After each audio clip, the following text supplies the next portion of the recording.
everybody. I'm back in the kitchen. I'm so glad to be here with you. It's November. Can you believe it?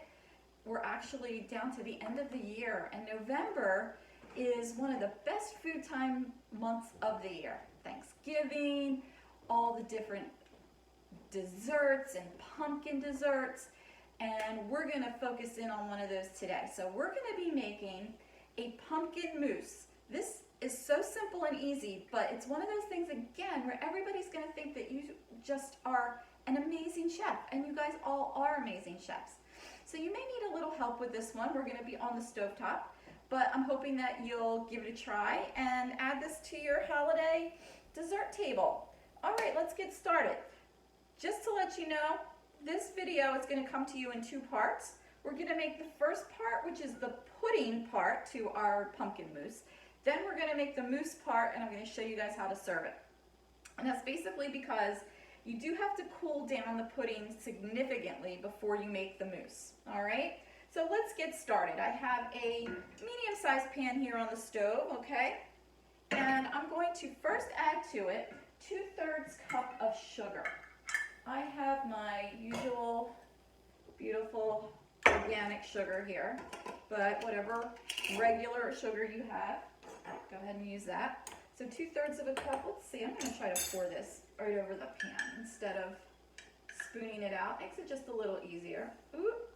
All right, there's one. And I'm going to go a little easy because that went over just by a titch. And there's 2.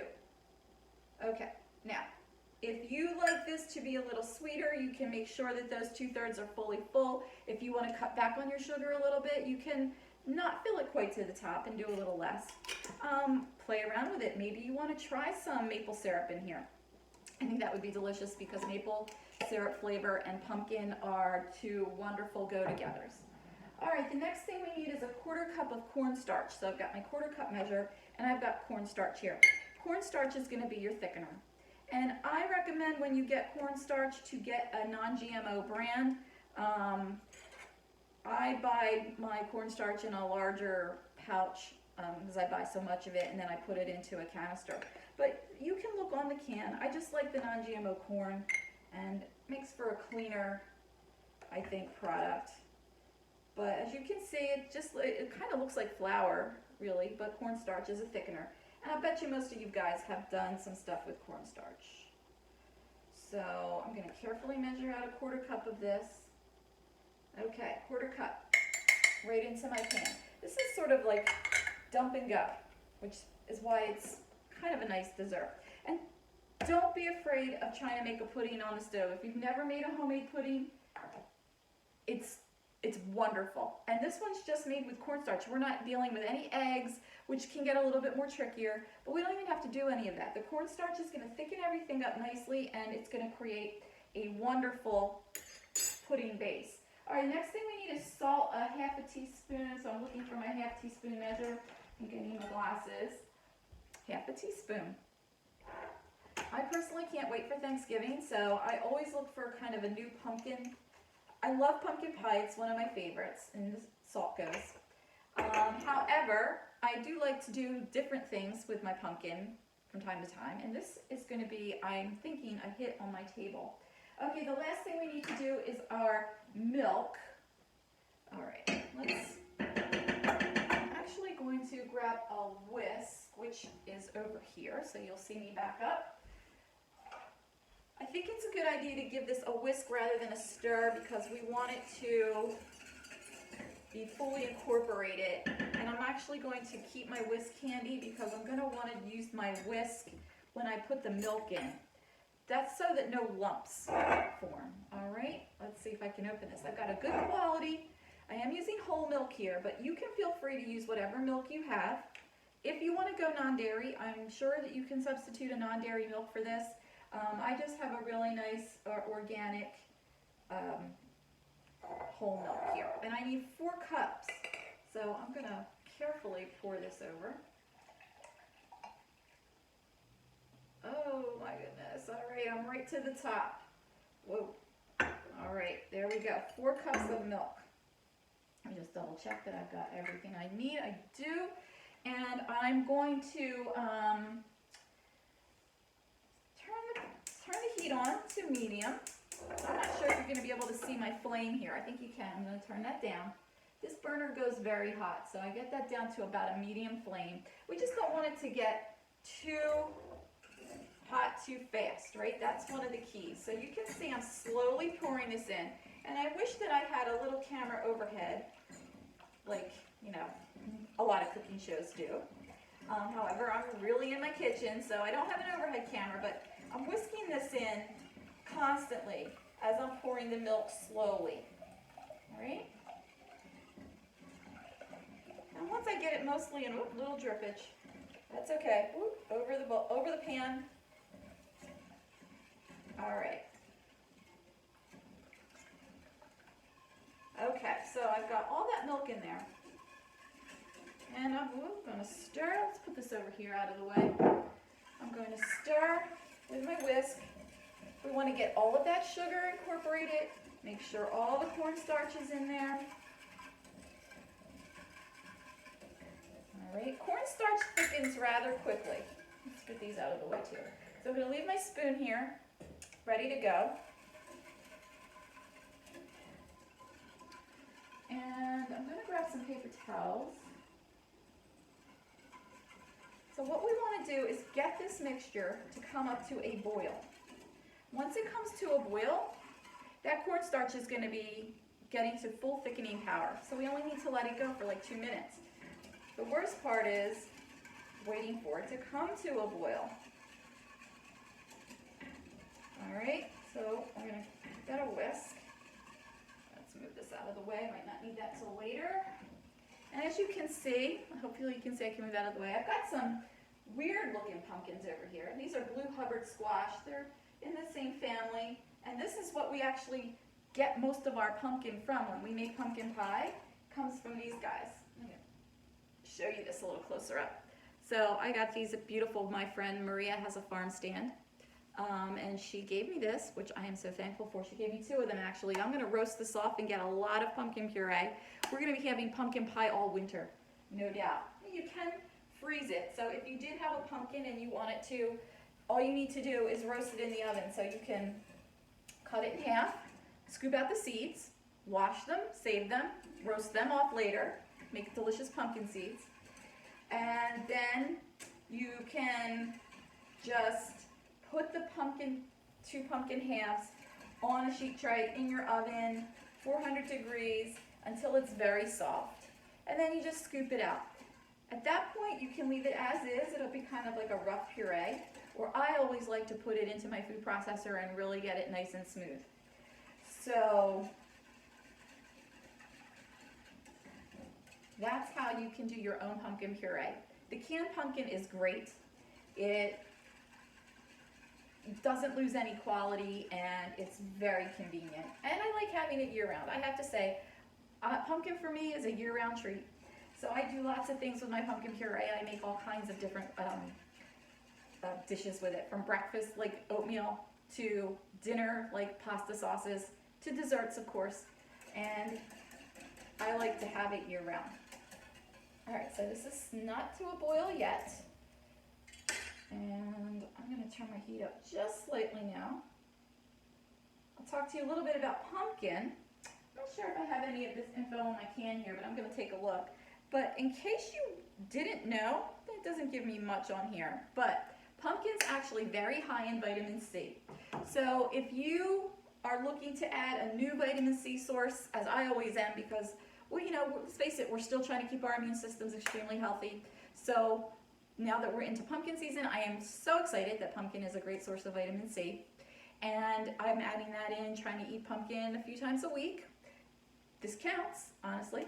So it's very healthy. Also very high in vitamin A, and I bet you could guess that because it's orange. And of course, we all know that a lot of orange vegetables and fruits, because pumpkin is technically a fruit, are high in vitamin A, which is good for our eyes and of course overall health.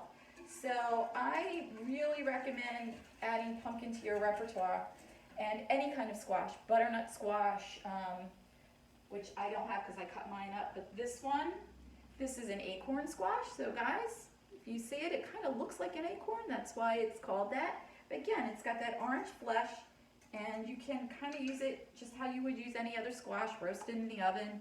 I like to cut them into small cubes and kind of saute them with some salt and pepper and a little bit of red pepper to give it some kick. Delicious. Here's another type, which I'm going to do a little puree of to have with dinner as a side dish. This is a patty pan squash. It's flat. I hear it. We're almost to a boil. A patty pan squash. I love it. It's a white variety. And again, it has that nice nutty squash flavor. So pumpkins and squash come in all different varieties. I really recommend that you give it a try. Try one you haven't had before. Butternut squash is pretty popular, so it makes a great soup. And again, roasted. I make a wonderful tart with it, which I love. Okay, I can already feel that this is thickening, and I can't pull it off to show you, but I can see from the camera that you can kind of see in my pan, it kind of just still looks like milk, but as I'm whisking, I can feel a little more viscosity going on, right? Unfortunately, you know, when we do stuff on the stovetop and it has to come to a boil, it has to come to a boil. And you always know what they say about a watch pot. Yep, never boils. I find that to be true, but it will come to a boil, I promise. Now, you know that if we did not have the sugar in here and the other ingredients, milk you shouldn't just like boil. It can scorch very easily, but we've got the sugar in here, so we've created a mixture, right? A lot of science going on here. That will enable the milk to come to that boil, and we should not have any problems with it. And the cornstarch as well. But we do want to keep our eye on it, right? We don't want it to burn. We don't want it to stick to the bottom of the pan. And I really implore you, kids, if you are interested in doing this recipe, make sure you have an adult helper with you on the stovetop if you are not allowed to be on the stove. Safety first, right? And of course, this is a good time, as I'm not quite to my boil yet. It's just starting to get bubbles around the edge. Want to make sure that you wash your hands really well before you start your cooking in the kitchen. And of course, we all know hand washing is being stressed highly right now. So it's always been something we stress for cooking, right? Number one rule in the kitchen, wash your hands. Okay. This is going very well. If you don't have cornstarch, you know, there's other thickeners like tapioca, if you happen to have that. Other types of starches, potato starch is one. There's some other starches. So if you don't have the cornstarch, you can substitute. I substitute cornstarch for other starches because I always have cornstarch on hand. Don't always have some of those other ones. And it will work, okay? Normally with cornstarch, we always add the cornstarch to a hot liquid when we're just trying to thicken up a sauce or something like that. As soon as the cornstarch hits the hot, it activates and it gets thick really quick. You can do it this way where you just add it in with your sugar. I've done that, especially in a pudding situation, right? We're trying to create a nice, thick, pudding-like substance. So what's going to happen is this is going to cook. It's going to thicken. It's going to get that 2 minutes. Once it's boiling, we're going to let that go. In the end, we're going to add some vanilla, so we're creating a vanilla pudding base. If you were just going to eat this, it would be vanilla pudding. If you want us to make chocolate pudding, then we would add some chocolate to this. Then we need to let it cool because we do not want that really, really hot pudding substance to interact with the mousse part.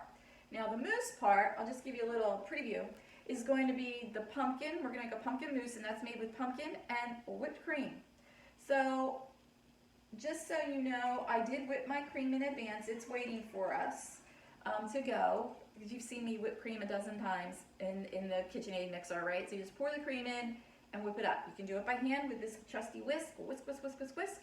And you want it to be nice stiff peaks, and you'll see that in the next video. So I'm hoping, let me see if I can get closer here and see with my glasses. if you can kind of see actually, this is starting to bubble. It's getting larger in volume, so you do want to be careful because we don't want it to boil over, and it's starting to get somewhat thicker. And what I'm going to do is once we do get this boiled and I add it into the refrigerator, I'm going to put it in the refrigerator for a short time to cool it down. It'll seem like that to you because we're going to come right into video 2 with our thickened pudding.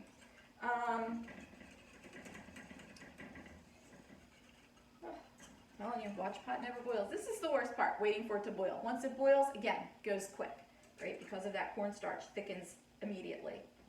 And we have quite a bit of cornstarch in there. A quarter cup will do a really nice job. I don't know if any of you guys like pudding. I like pudding. All kinds of pudding.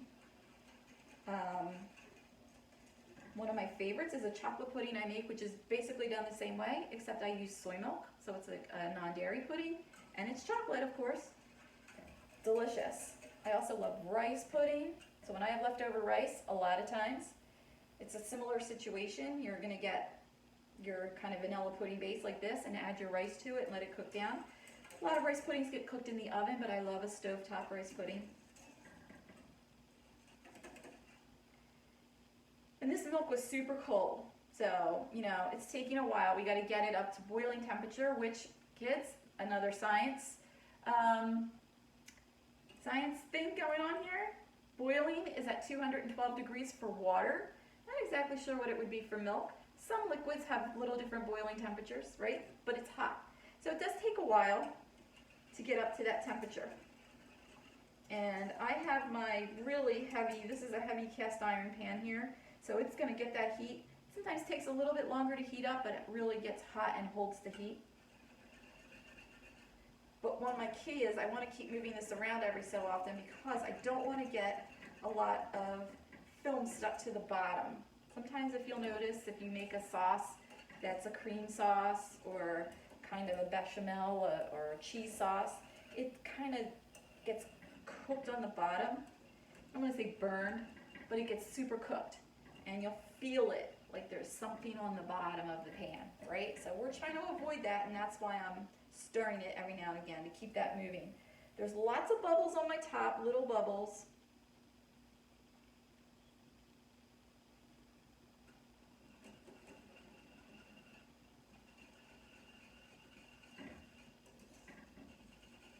Okay. Wow, it's really getting thick. I don't even know if I can show you this as it's cooking. Get a spoon here. Can't really tell from doing that, but it's starting to actually thicken up already. So I'm really glad about that. This is sort of foolproof, so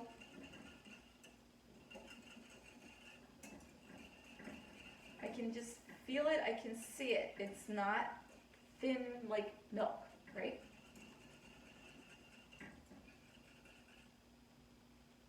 I have a feeling we're going to be boiling any second now.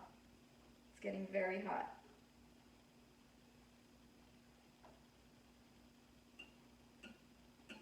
So, you know, I'm wondering what some of your Thanksgiving traditions might be. Maybe you guys have a certain dessert you always have, like grandma's pumpkin pie or pecan pie, or maybe you guys love some kind of apple dessert, or maybe you have other Thanksgiving traditions like, you know, the way you make your turkey, or some people have cornbread stuffing, some people have sausage stuffing,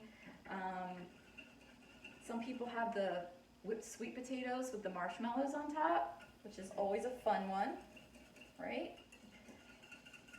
Thanksgiving is a really fun time of year. Of course, it's one of our most favorite food holidays, of course, right? Because that's what it's all about, is the eating. I don't know if anybody can see. I'm going to see if I can grab a paper towel just to put under this. You can see on my whisk a little bit. It's thick, okay?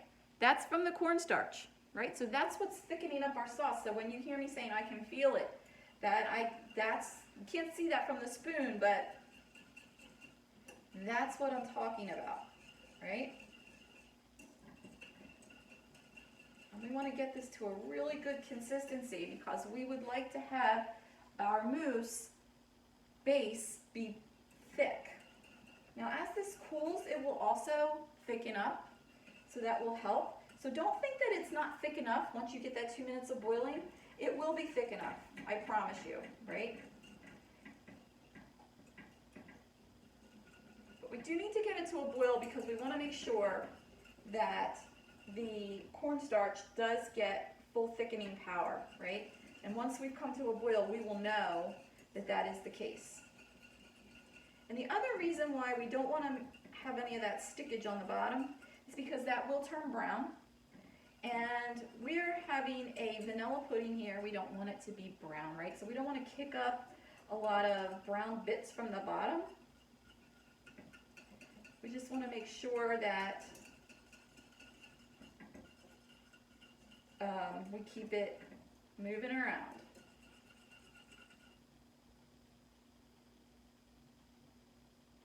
I feel like this should be boiling. I'm liking its thickness.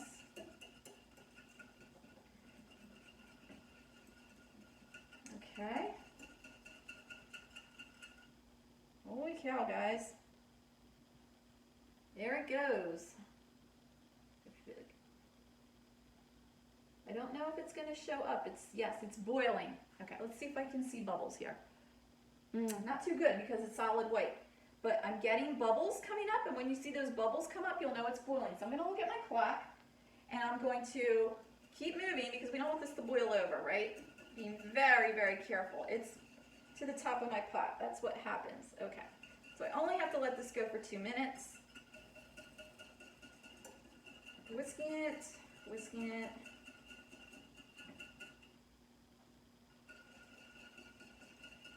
Wants to boil over. All right. Okay. Calm down there, pudding. Calm down. So you may have to adjust your heat just slightly once. Oops, I just made it go over myself. Not good. All right. So there I go. I'm going to turn this off. Take a look at my clock. Okay. I'm at 1.5 minutes. I'm going to keep stirring.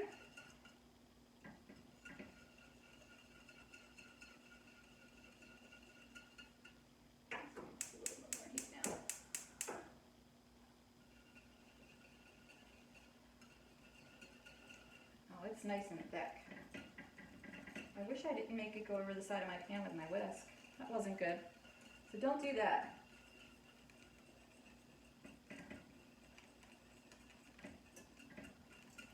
Okay, we have one final step.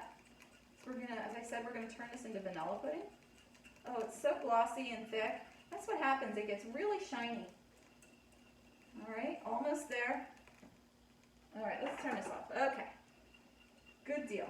Okay, beautiful, nice and thick. I think you can kind of see that now. It's got thickness to it. One way you can tell if it's thick is, let's get my spoon again. If you put your spoon in and you just, this is very hot, but if I cook, it leaves a mark on the back of the spoon. You can even see that. All right, what we need to do is turn it into vanilla pudding. So I'm gonna grab my vanilla, and we're gonna use 2 teaspoons. Because we want to make sure that it has a really good vanilla flavor. So let's get the teaspoon measure here and measure in 2 of these.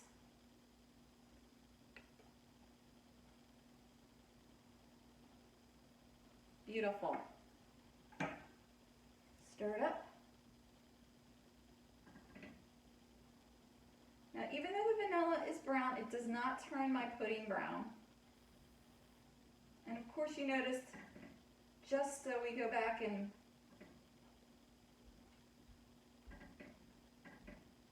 great. So I have a nice kind of, it looks liquidy, but it's going to firm up in the fridge. So I'm going to say goodbye for a few minutes and get this into my fridge, chill down, and we'll get started on the mousse and assembly. See you back here in a minute.